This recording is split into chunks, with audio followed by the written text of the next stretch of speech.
Hi guys, this is Advocate Mahind Gargia. Once again before you with this presentation under our YouTube channel TechSpert. With the help of TechSpert, we bring to you developments taking place and the updates in the field of direct and indirect taxes. And I hope you are finding them useful. A similar presentation has also been given by me in Hindi, also for those who are comfortable with Hindi.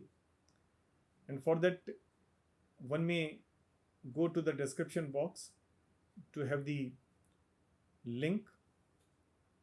Now, coming to the subject of the day, as we all are aware that the Honorable Finance Minister Srimati Nirmala Sitharaman has addressed a press release on 13th May 2020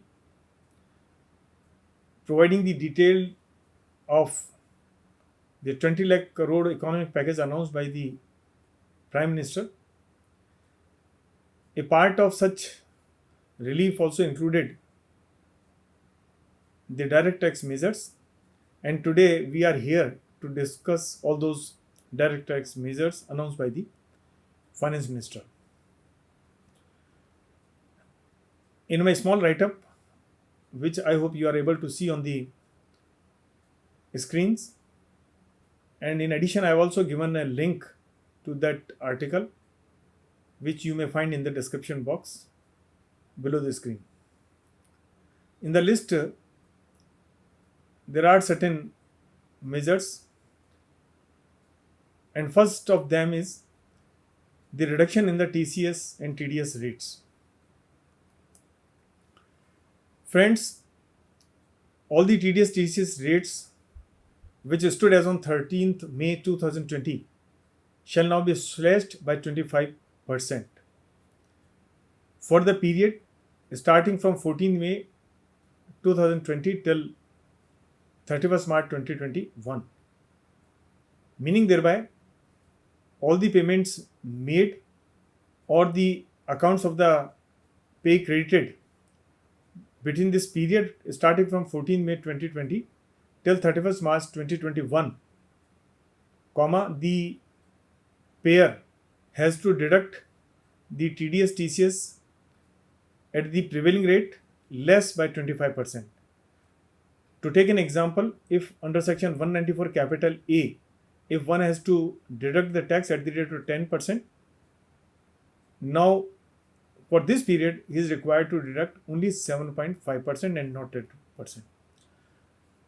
Now this in other words means that the TDS rate for the earlier period, that is the period starting from 1st April 2020 till 13th May 2020, the rate of TDS shall be the same.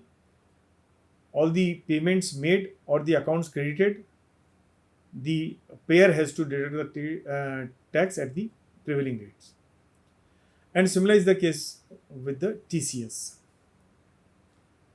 In the press release, the CBDT has given an exhaustive list covering the various provisions of TDS and TCS by this announcement.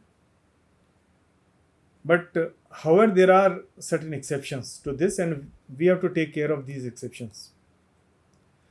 The first of such exception is that this concession of 25% in TDS rate is not applicable in the cases where payment is made towards salary or provident fund under section 192 or section 192 capital A respectively.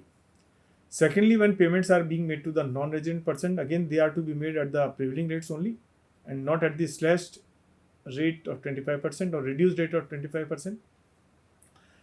Similarly, in the cases where because of the failure of the payer of furnishing PAN number or Aadhaar number, he is required to make the tax deduction at a higher rate under section 206 AA or under section 206 CC, there is no reduction. To take an example, if such higher rate is 20%, then he will have to continue deducting the tax at 20% only and not at 15%. So you have to take care of that. Then when you check the list, you will find that there is no reference given to section 194 capital N. Though section 194 capital M is there, 194 capital O is there, but section 194 N is missing. And we all know that the provision of 194 N requires the bank, the cooperative societies engaged in the banking business, and the post office to make a deduction of tax at source at the rate of 2% in case there is a cash withdrawal in aggregate exceeding rupees 1 crore. So it appears that they will have to continue deducting tax at 2% at the rate of 2% only, and there appears no reduction of 25% as of now. Similarly, if you go through the list of TCS, you will find two entries missing. First is the alcoholic liquor for human consumption is not there, and secondly, the sale of overseas tour package, that is also not there, meaning thereby the person will have to collect TCS at the prevailing rates so far as these two categories are concerned. Certainly, we will have to wait for the ordinance to be promulgated by the government so as to bring statutory force to these announcement, and then one may be sure as to what is the correct letter of law. Full stop. As a note of caution or to avoid the existing or possible confusion, I may bring some issues to your notice. There is or there may be a possible confusion that whether there is a change in the due dates of the deposit of the amount of the TDS or TCS. A big answer is no. There is no change at all. At least there is nothing in the present press release. However, of course, there was a reduction in the rate of the interest, which was earlier at the rate of 1% or 1.5% per month to 0.75% only, in case there was a delay, which was introduced by the Taxation and Other Laws Relaxation of Certain Provisions Ordinance 2020. And such relaxation was in the cases where the due date fall between the period of 20th March 2020 to 29th June 2020, provided the payments are such TDS TCS amounts are deposited in any case by 30 June 2020. Full stop.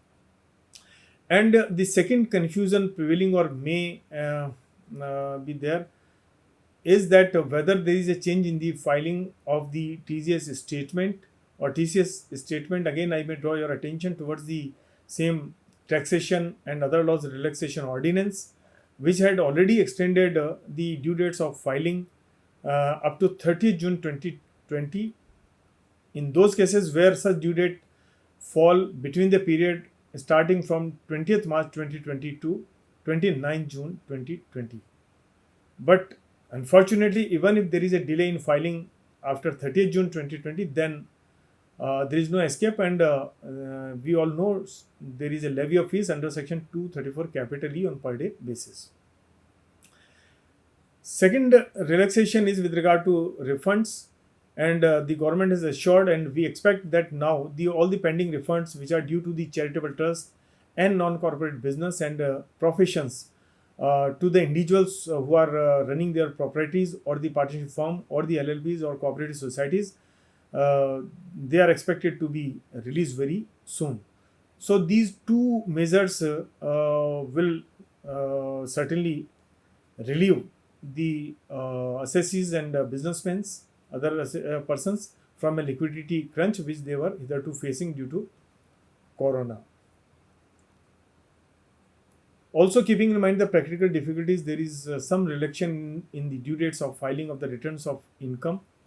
The first category is the tax audit cases, and presently all the tax audit cases relating to whether the corporate assessees, non-corporate assessees, that is the individual property or the firm or the LLP or any partner of such a firm is 31st October 2020, but that date has now been extended to 30th November 2020.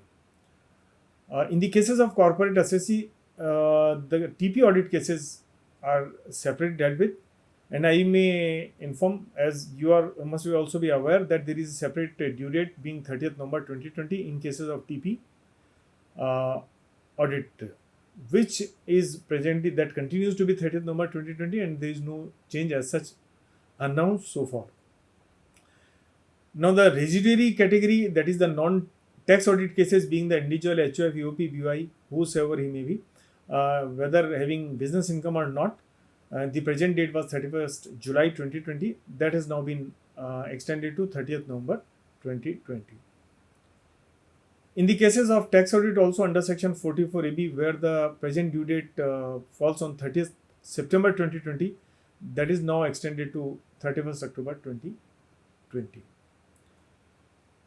Coming to further similar extension in the Vivad Se Vishwas scheme, we all know that under the said scheme, there was a provision of two-tier payment. Initially, if the disputed tax is paid by 31st March 2020, there was no additional payment was to be made. But if there was a delay, a further period up to 30th June 2020 was permitted, but by making additional 10% payment. By the taxational laws relief relaxation ordinance, that 31st March was extended to 30th June 2020. In other words, the declarant were permitted to file the declaration as also to make the payment of the 100% disputed tax without any extra payment of 10% by 30th June 2020. With this press release now, the government has extended this date also to 31st December 2020. So the proposed the declarants may file their declaration and may also make the payment of disputed tax without any extra payment of tax percent by 10% by 31st December 2020. Full stop. Now coming to the last entry, being the limitations provided under the provisions of the Income Tax Act, and we all know that there are certain limitations imposed upon the assessing officer by which date he is bound to complete the proceedings. So far as the limitation relating to the assessment are concerned, there is a relaxation in the sense that if the assessing officer is required to complete the assessment this year by 30th September 2020, that has been extended now to 31st December 2020. Now similarly, where the making of assessment is getting barred by limitation in the next year on 31st March 2021, that has also been now extended in advance to 30th September 2021. So friend, these were certain direct tax measures, reliefs provided and announced by the Honorable Finance Minister and made public through the press release. We are waiting for the ordinance being promulgated by the government so as to know the correct letter of law. So I hope friends you have found this video useful. If it is so, kindly don't forget to like, subscribe and share our videos, and most importantly, your valuable feedbacks are always needed. You may put your suggestions, comments, feedbacks in the chat box or comment box below the screen. Also, you may please suggest the subjects on which we should prepare videos, and also you may raise queries relating to the provisions of the income tax. We will try our level best to dispel your doubt and to suitably answer them in accordance with the prevailing legal position and provisions of the law. So with this friend, thanks once again. Jai Hind. Thank you.